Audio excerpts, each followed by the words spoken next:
Muhammadin salatan tukhrijuni min dhulumatil wahmi wa tukrimuni bi nuril fahmi wa tudihu li ma ashkala hatta yufhama annaka anta ta'lamu wa la a'lamu innaka anta allamul ghuyub.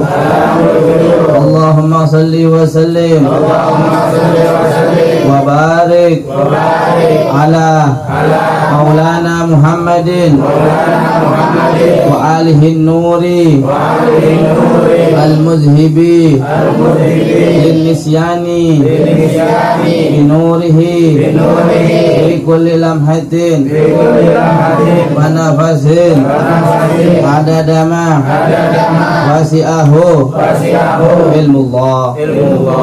Ikutin lagi. Nawaitu ta'alluma wa ta'lima wal ifadata wal istifadata wal hassa ala tamassuki kitabillahi wa sunnati rasulih wa da'wata ilal huda wa dalata alal khair ibtiga'an mardatihi wa qurbihi wa sawabihi minallahi ta'ala. Amin ya rabbal alamin. Bismillahirrahmanirrahim. Alhamdulillah wa nafa'ana bih wa bil ummi fidarin amin. Sayyidil Imam Al-Habib Zain bin Smith wa Sayyidil Habib Husain bin Ahmad bin Al-Haddad Allah bihima wa bi'uluhima fidaraini amin. Ilahan qawlihi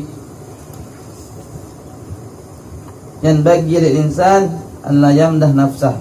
Na'am, yajuzu dhalika idza kana li gharadil khair ka'alimi dakhala ila baldatin la ya'rifu ahluha lahu ay ya'rifa bi nafsihi hatta yantafi'u bih wa yu'awwid dzalika qauluhu ta'ala hikayat an sayyidina Yusuf alaihi salam is'alni ala khaza'in ardi inni hafizun alim.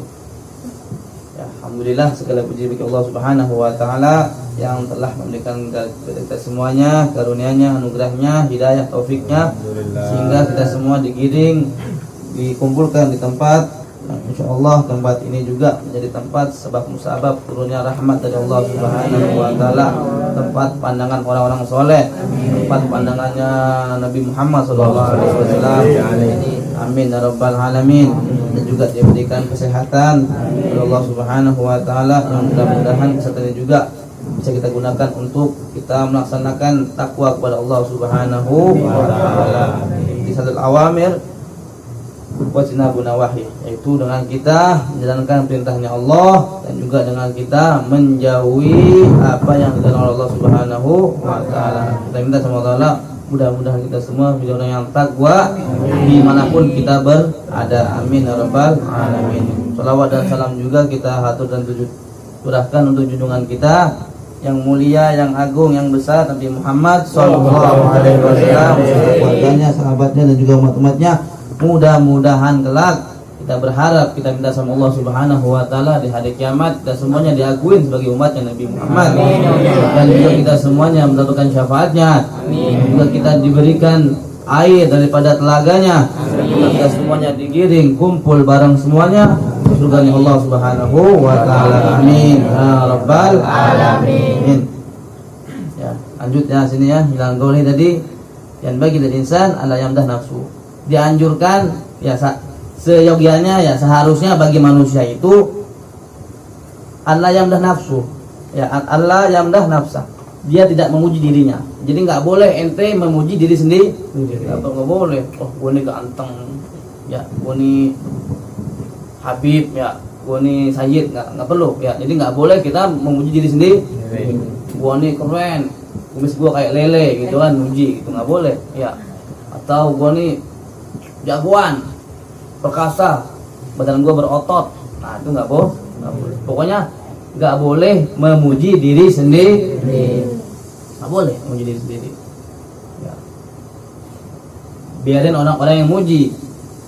Kita jangan muji diri sendiri, walaupun kita ganteng, apalagi jelek, udah jelek muji diri sendiri. Hitam bilang putih ya, gendut dibilang kurus ya, nggak boleh, itu namanya pemalsuan.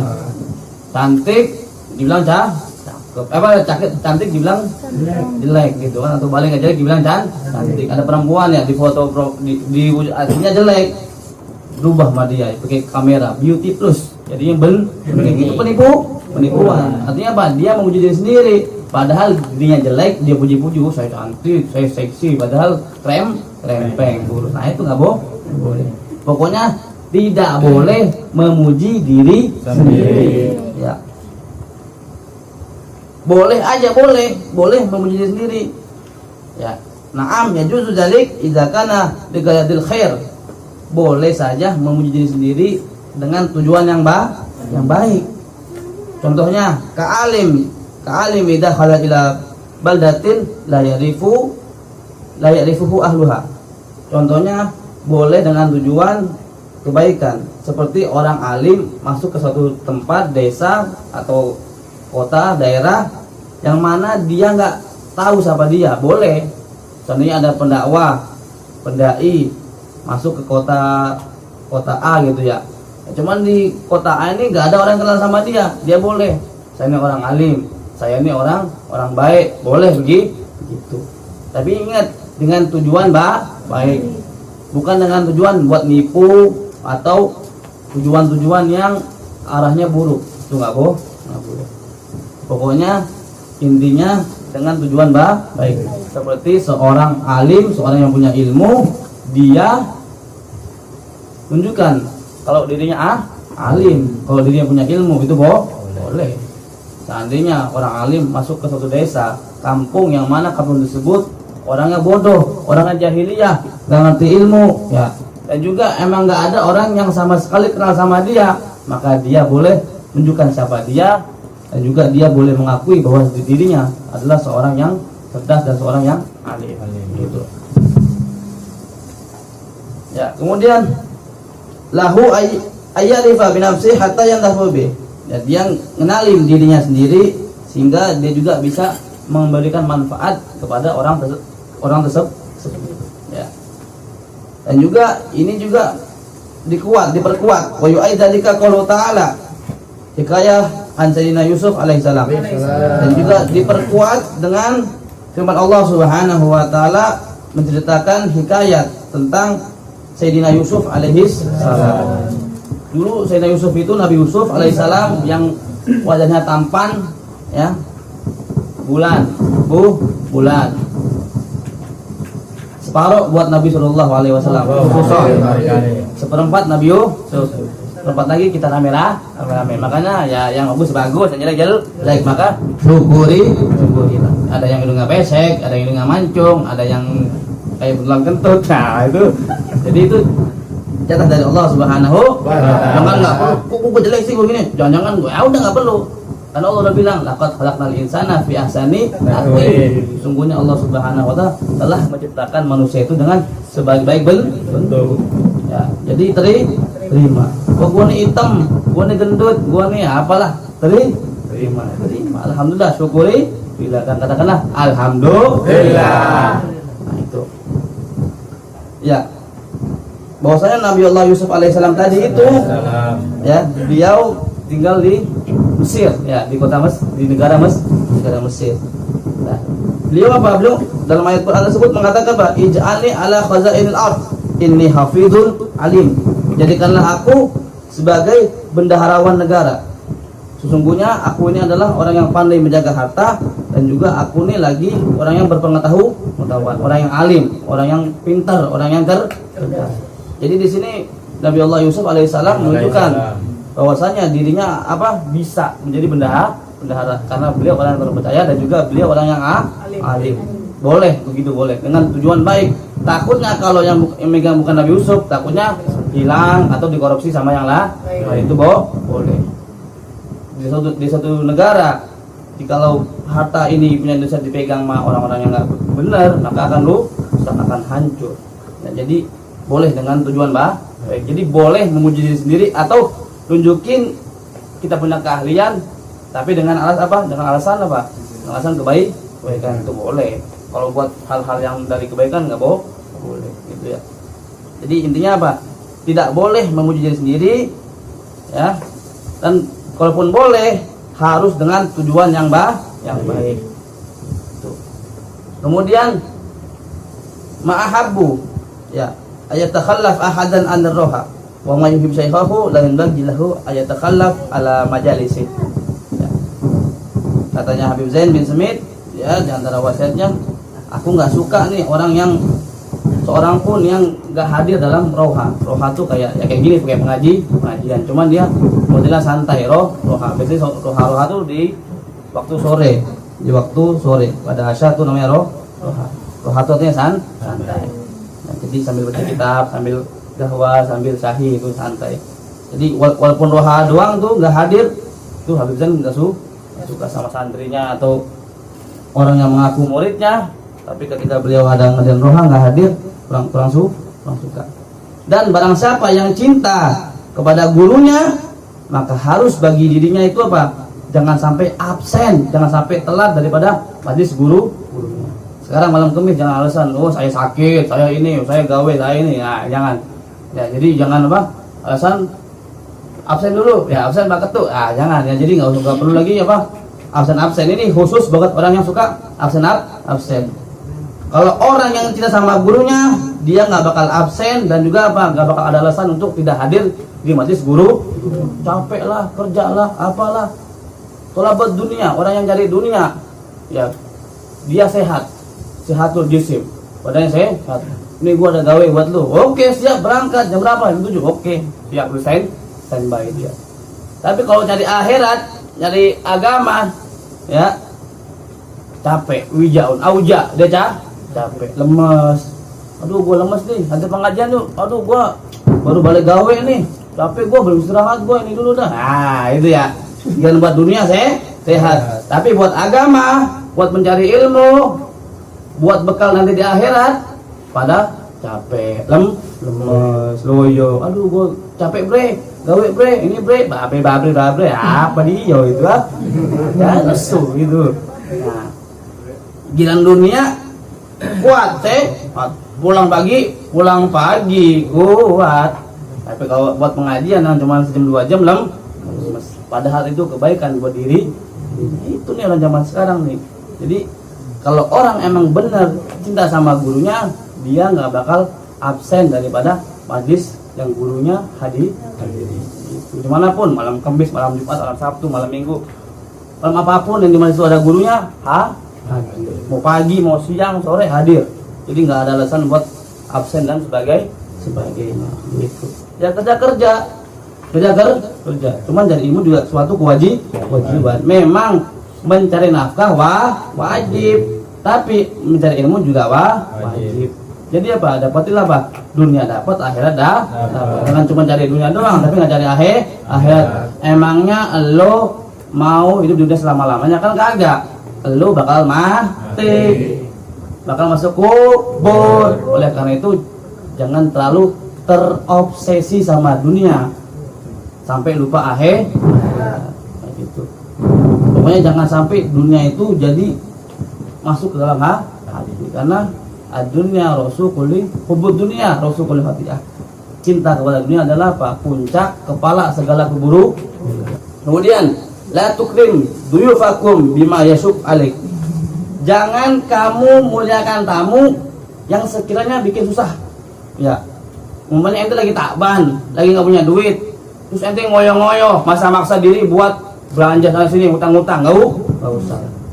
Jadi sediakan tamu, muliakan tamu dengan apa yang dia punya. Jangan sampai apa bikin susah. Ini buat tamu nih, tamu gitu ya. Cuma kalau ada makanannya, ada minumnya, keluar, jangan pelit-pelit. Ya, kalau emang nggak punya, di rumah cuma ada air putih, kasih air putih. Syukur-syukur di rumah ada teh sama kopi, bikin. Ditambah ada rama kelapa, keluar. Syukur-syukur punya duit banyak, beliin makanan. Gitu. Nih, anak kasih tau ente ya. Kalau ada tamu, jangan pernah tanya, udah makan belum? Jangan. Atau mau minum apa? Jangan. Itu namanya ngeleh. Jadi tamu tuh nggak betah, jadi nggak enak. Mau makan apa? Bingung kan? Mau ngomong ini takut salah. Ini tamu ngelunjak lagi kan begitu. Kalau tanya udah makan belum? Mau ngomong belum? Nggak enak. Bilang udah lah, lapar. Jadi udah. Kalau main punya makanan langsung wah ini makanan, ini minuman, bebas. Saya ada begitu. Pokoknya jangan ada tamu tuh yang sekiranya bikin kita repot. Wah ini sampai ngutang-ngutang, sampai ini nggak usah. Pokoknya apa yang kita punya itulah yang kita keluarkan. Kalau buat mudah-mudah ya itu begitu. Kemudian usikum bitihazi idatus aswaq. Syaitan harisun ala idha'ati siwak waj'alu wahidan fil jaib wa wahidan fil jaibil akhar wa wahidan fil midha'ah wa wahidan inda firasin naum wa hakaza hatta la yajafutakumul fadli al-azim alladhi warada fi istimal siwak. Ini khusus siwak. Tahu siwak enggak? Nih, siwak nih. Siwak ya. Tahu doang agak beli, bego. Tahu betul? Betul. Oh, siwak enggak tahu, tapi enggak punya. Punya enggak? Bego berarti tahu doang tapi nggak beli namanya mulai besok beli. Kenapa? Karena fadilahnya, pahalanya amat luar biasa. Bahkan Nabi SAW mengatakan asiwak ya madharunil fam mabratun lirab. Siwak ini untuk mensucikan, membersihkan mulut ya, jigong-jigong itu biar bersih. Jadi kalau bangun tidur siwakan supaya mengeluarkan aroma yang fresh, ya, mengeluarkan aroma yang seger. Yang sampai bangun tidur mulainya apa? Bau jigong, bau sampah, jangan dua. Begini, megang begini ya. Begini, tata cara megang siwak. Nah, begini ya. Saya tahu bukan begini, tapi begini ya. Emang sih nggak dilarang mau begini terserah mau begini. Tapi ada yang mengatakan seperti ini, lebih bagusnya seperti ya, seperti ini ya. Cara memegang sih, dikepit, nah tuh, gitu. Siwak nih ya, kata Habib Zain bin Smith, aku wasiatkan kepada kalian untuk selalu menggunakan apa sih siwak. Kenapa? Karena setan ini paling demen, paling semangat apa kalau orang ini kehilangan siwak atau sehingga dia ini nggak pakai siwak. Setan paling girang nih kalau ada manusia yang nggak pakai siwak. Kenapa? Itu gampang setan masuk ke dalam tubuh manusia yang nggak pakai siwak. Makanya pakai itu siwak. Makanya apa? Faj'alu wahidan fil jaib. Maka apa? Jadikan siwak itu apa? Taruh di kantong, kan? Kantong. Atau lagi taruh kantong yang lain. Kalau bisa, bila perlu jangan punya satu doang, tapi punya 10. Enggak apa-apa punya 10. Punya 3 enggak apa-apa. Taruh di sini. Jadi apa? Kalau hilang satu ada cadangannya begitu. Dan juga wahidan fil midha'ah. Taruh satu lagi tempat wudu. Jadi kalau mau pakai wudhu tuh apa? Pakai sih? Karena Rasulullah lahula apa? Suka ala umati la amartum biswak inda kulli shalah atau inda kulli wudhu. Seandainya tidak memberatkan bagi umatku ya, laula ana syuq ala umati, maka apa? La amartuhum, aku perintahkan mereka, aku nyuruh mereka pakai siwak setiap kali mau sholat dan setiap kali mau wudhu. Jadi sunnahnya wudhu itu sebelum wudhu pakai siwak. Jadi sebelum kumur-kumur siwakan dulu baru kumur. Dan juga setiap kali hendak sholat maka pakailah siwak. Tapi ini Rasulullah nggak mau wajibin siwak karena tahu takut nggak mampu, takut nggak bisa makainya. Makanya apa? Seandainya doang, seandainya nggak beratin, nggak nyusahin umatku, bakal aku perintahkan, bakal aku wajibkan pakai siwak.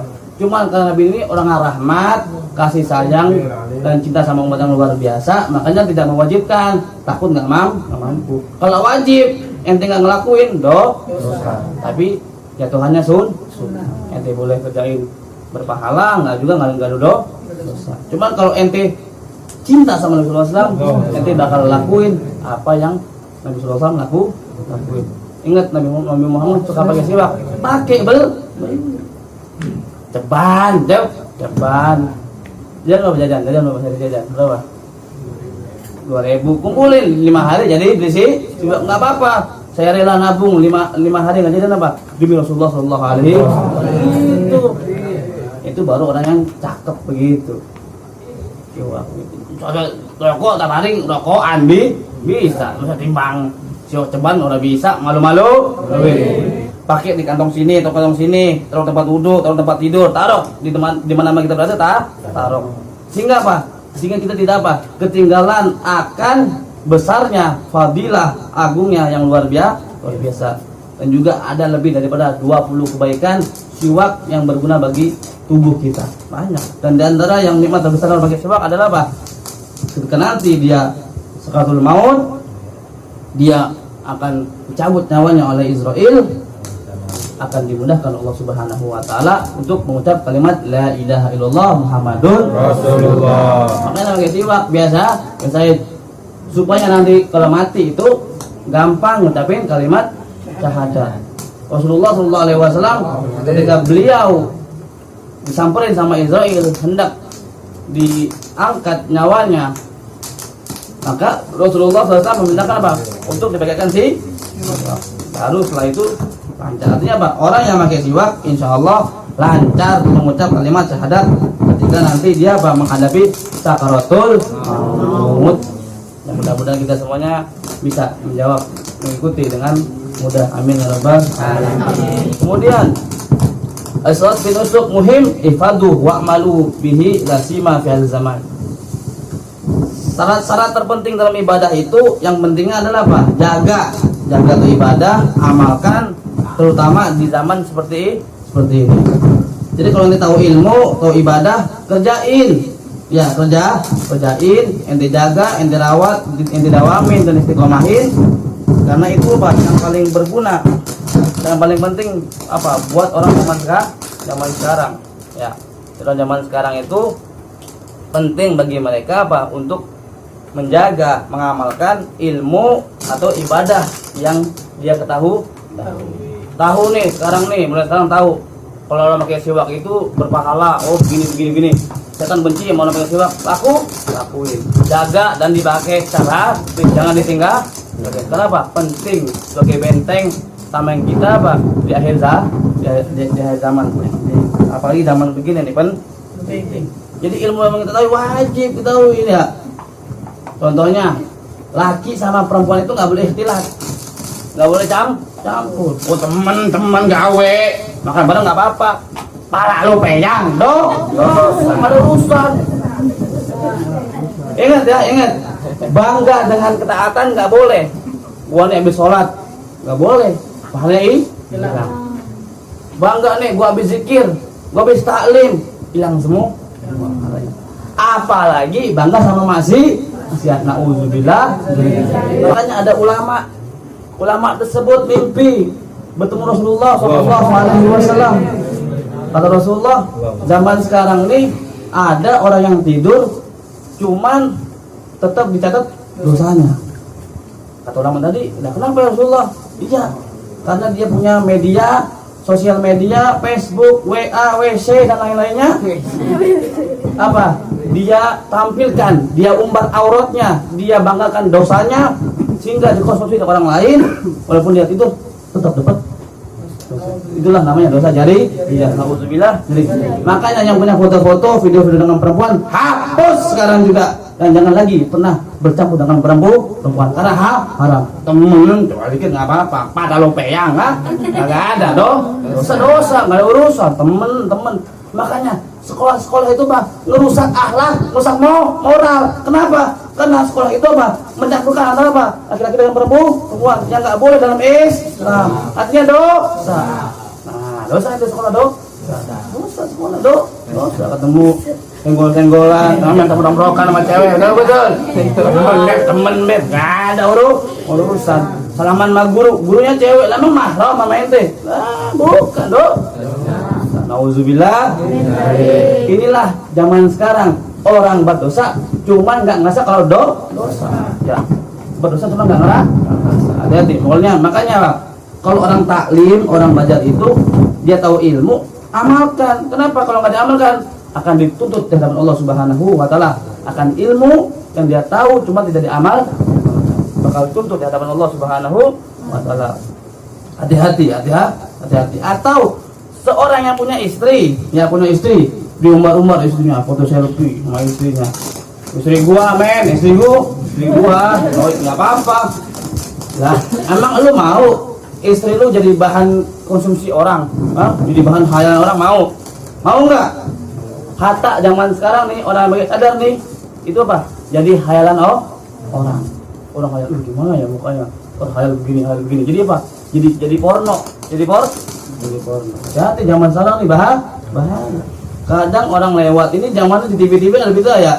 Nauzubillah, ada perempuan lewat, tiba-tiba ada laki-laki yang berhenti, dia sambil onani, nggak tuh cewek, hati-hati. Tuh, itu nyata ada itu. Nauzubillah.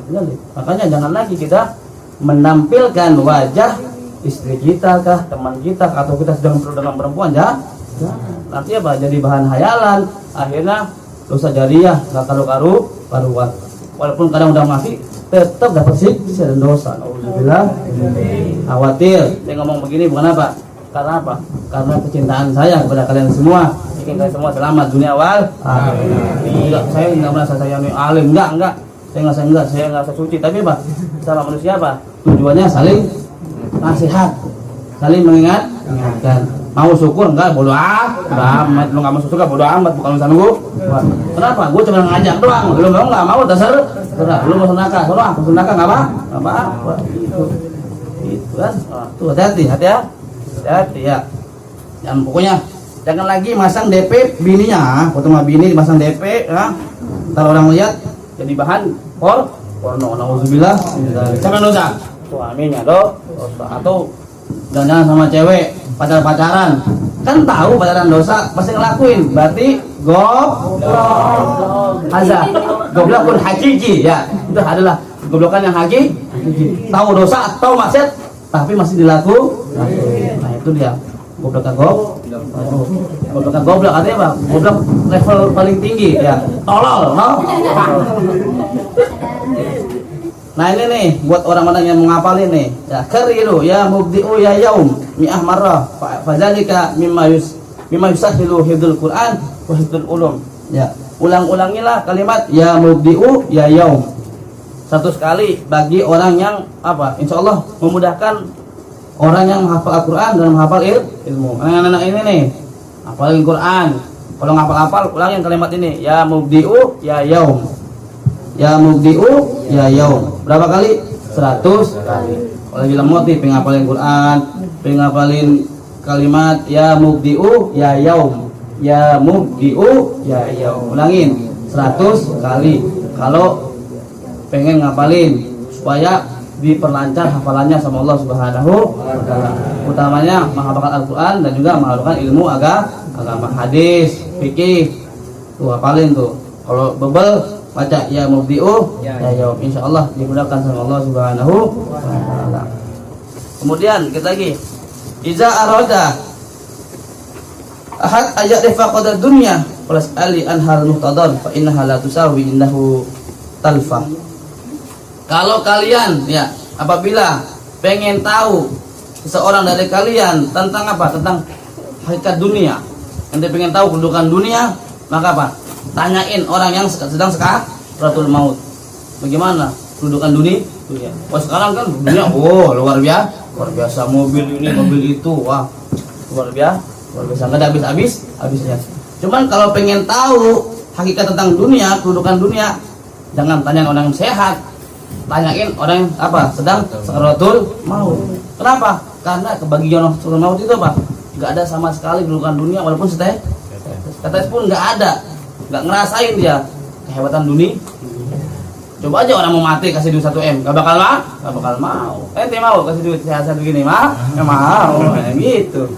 Jadi kalau mau tahu hakikat dunia, tanyain lah sama orang yang mau sakaratul maut. Nanti ente semua bakal ngerasain yang namanya sakaratul maut. Nyawa dicabut dan akan menghadap kepada Allah Subhanahu wa taala. Dan di saat itu apa? Dunia udah nggak lagi ada harga, udah nggak berharga lagi. Harta yang kita miliki, istri yang kita cintai, anak yang kita banggakan, dan semua yang kita miliki di dunia ini udah nggak lagi ada arti kecuali amal yang baik, amal yang soleh. Terakhir, dan bagi Zaidin Nabi Sallallahu Alaihi Wasallam ada sadaq qabla zaratihi wa in nusihat ayat al-munajah bal yanbaghi zalika ma'al masyayikh kama kana Imam Nawawi yaf'aluhu. Ya. Dianjurkan bagi orang yang hendak berziarah kepada Rasulullah sallallahu alaihi wasallam yang berkunjung ya. Jadi zaman dulu nih ke sahabat Nabi sallallahu alaihi wasallam nih kalau pengen bertemu dengan Nabi, pengen curhat, pengen ngomong, ada masalah nih ya Rasulullah, ada ini ada itu, maka dia apa? Disuruh sedekah. Ya, sedekah dulu sama orang miskin baru bisa ketemu sama Rasulullah sallallahu alaihi wasallam. Walaupun itu ayat ya yang menyuruh untuk sedekah itu sudah dihapus, tapi tetap dilakuin ya sama Imam Nawawi. Imam Nawawi radhiyallahu anhu itu ketika beliau hendak ketemu dengan gurunya, maka beliau bersedekah dengan tujuan apa? Supaya Allah Subhanahu wa taala menutupi aib guru. Jadi kalian kalau mau sini sedekah dulu 1000 gope dengan apa? Tujuan apa? Semoga Allah Subhanahu wa taala apa? Menutupi aib guru. Kenapa? Karena jika murid melihat guru dengan keaibannya, dengan kesalahannya, dengan kehilafannya, maka tidak akan hasil, tidak akan ada manfaatnya selama-lamanya. Tidak ada manfaatnya. Jadi kalau seorang murid melihat gurunya dengan keaiban, kenapa? Guru juga manusia. Guru juga bisa ngelakuin salah. Tapi kalau ente lihat dari kesalahannya, dari dosanya, dari khilafnya, nggak bakal ada manfaatnya selama-lama. Na'udzubillah min dzalik. Sehingga ente tergolong jadi orang yang teguh. Ingat, dosa sama orang tua dosa sama orang tua masih bisa ada harapan diampunin. Cuma dosa sama guru nggak ada ampunan. Nggak bisa. Allah nggak terima. Kenapa? Itu haknya guru sama muridnya. Kalau guru nggak ridho, walaupun dia nyembah gimana pun muridnya nggak bakal bisa. Na'udzubillah min dzalik. Makanya jaga hubungan baik dengan guru yang sudah meninggal. Jangan lupakan untuk membacakan Fatihah, tahlil dan doa. Yang masih hidup, yang masih sehat, tanyai, kabari bagaimana sehat Habib, bagaimana Ustaz sehat, tanyai, kasih berikan hadiah dan sebagainya. Senangkan hatinya, bantu perjuangannya, bantu kehidupannya, bantu ekonominya. Insya Allah nanti selamat dunia wal akhirat. Kenapa? Kalau bukan karena guru, kita nggak bakal kenal sama Allah Subhanahu wa taala. Kita nggak bakal kenal sama Rasulullah sallallahu alaihi wasallam. Kita nggak bakal kenal sama ulama, sama orang soleh, sama sahabat. Ya, kita nggak bakal kenal. Maka bersyukurlah yang memiliki guru. Jagalah guru kalian, cintai dan ikutilah setiap arahan. Dan kalau ada apa-apa, selalu kabari guru. Kalau mau ngapain, mau ini begitu, tanya guru. Gitu. Guru tahu ke atas kepala. Ya. Wa andala syekh fi a'la manazilihi wajalhu kibatan tanzih wa ta'dil. Ya. Letakkanlah guru itu seorang guru di atas kepala. Ya. Setinggi-tingginya fi a'la manazilihi, di tempat yang paling tinggi, di tempat terbaik. Dan jadikanlah guru itu tempat kibatan tanzih wa ta'dil. Inilah jadikan guru sebagai tempat kibat kita penghormatan dan ihtiraman kepada guru tersebut. Pokoknya letakkan segala kehormatan, kasih sayang, kecintaan kepada guru yang luar biasa. Insya Allah akan selamat bahagia dunia wal akhirat. Itu begitu. Orang guru sama gurunya luar biasa. Al Habib Ahmad bin Zain Al Habsyi rahimahullahu taala. Beliau punya guru Al Habib Abdullah Al Haddad. Ya, seorang wali kutub. Beliau belajar dengan Habib Abdullah Haddad selama kurang lebih 20 tahun. 20 tahun. Sebelum guru yang datang, beliau udah standby. Kata orang-orang, mengapa engkau wahai Ahmad datang terlebih dahulu kepada guru Habib Abdullah Haddad? Kenapa?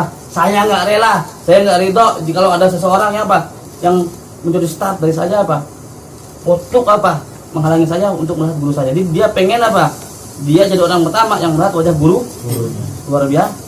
Pokoknya saya harus jadi orang pertama yang melihat wajah guru saya, yaitu Habib Abdullah. Dan kebiasaannya kalau pulang atau mau berangkat dari jauh ya, dari Hautoh ke Hawi jauh, jalan kaki. Ente enak ada motor, ada segala macam, tapi malas. Ini zaman dulu orang jalan kaki luar biasa. Makanya orang dulu tuh punya kedudukan, punya kewalian yang luar biasa. Kenapa? Masagohnya luar biasa. Makanya al-ajru ala qadri pahala itu tergantung dengan kadar capeknya. Semakin capek, semakin susah, maka semakin besar pahalanya. Sekarang kan nggak mau, udah kasih kemudahan Allah Ta'ala tapi malas. Itu Habib Ahmad itu Al-Habsyi tadi, kalau lewat rumah gurunya apa dicium-ciumin, oh kira nggak ada kan? Coba ini nyium-nyiumin rumah gue men, yang kalau yang gila lu ngapain orang nyium-nyiumin tembok, bener gak? Tapi apa? Beliau mengambil syair yang disampaikan oleh Majnun kepada Laila. Katanya itu apa? Marartu alat diarah Laila uqabbila dal jidara wa dal jidar wa ma hubud jar sagafna qalbi walakin hubbu man sakanat dia. Ya. Kata si Majnun tadi ini, aku lewat rumahnya Laila. Aku ciumi temboknya. Aku nih ciumin temboknya bukan gila, bukan stres. Bukan rumahnya yang aku cintai, tapi apa? Tapi orang yang ada dalam rumah tersebut. Siapa? Laila. Nah, hal ini juga dilakukan sama Habib Ahmad. Aku mencium tembok rumah Habib Abdullah Haddad. Bukan karena rumahnya, bukan karena temboknya, Pak, tapi karena Habib Abdullahnya yang ada dalam rumah tersebut. Nah, itulah yang luar biasa, cintaan yang luar biasa. Mudah-mudahan kita dikaruniakan Allah Subhanahu wa taala cinta kepada guru, ikut nasihatnya, ikut arahannya, dan juga digolongkan orang yang selamat di dunia wa dunya wal akhirat. Mudah-mudahan kita semuanya kabul hajat. Amin. Ya Maulana ya Mujib. Ya Maulana ya Mujib. Ya Hadran la yagib. Ya Hadran la yagib. Tawasalna ilaika bil habib. Tawasalna ilaika al habib. Taqdi hajatina gharib. Taqdi hajatina gharib. Sebutin hajatnya, ente mau apa sebutin. Insyaallah dijawab Allah Taala.